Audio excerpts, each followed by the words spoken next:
వీళ్ళ ముందు ఎన్నైనా డ్రామాలు వేయ్, నమ్ముతారు. నా ముందు వెయ్యకు. నేను ఎప్పటికీ నమ్మను, క్షమించను. నా మీద నీకున్న కోపం నీకు ఇప్పుడిప్పుడే పోకపోవచ్చు, కానీ నేను మారింది నిజం. నిన్ను ఎలా నమ్మించగలను? తప్పు చేయడం సహజం, తెలుసుకొని మారడం గొప్పతనం అంటూ నీతులు మాట్లాడుతున్నావు కదత్తా.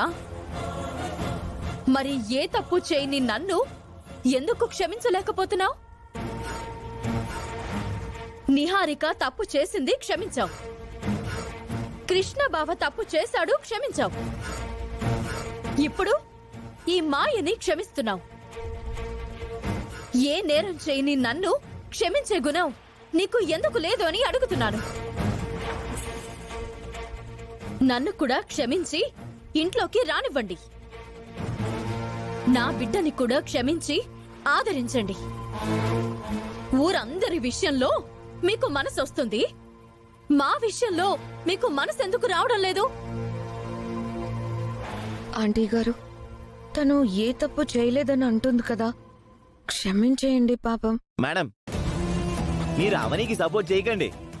మీ క్షమాపణ క్యాన్సిల్ అయిపోతుంది. మా అమ్మ గురించి మీకు పూర్తిగా తెలీదు.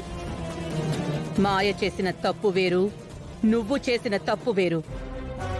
మాయ ముక్కు పుడక విషయంలో తప్పు చేసింది, నువ్వు మానం విషయంలో తప్పు చేశావు. రెండు ఒకటే ఎలా అవుతాయి? నీకు క్షమాపణ ఎందుకుంటుంది? మాయ ముక్కు పుడకను దొంగిలించుంటే అమ్మవారు తిరిగి రప్పించుకునేది. నువ్వు మా పొరువు తీశావు ఆ సత్యాగాడుతో తిరిగి. అందుకు క్షమాపణ ఎలా ఉంటుంది?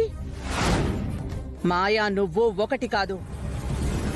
మాయ తప్పులకు క్షమాపణ ఉంది, నీ తప్పులకి క్షమాపణ ఎప్పటికీ ఉండదు.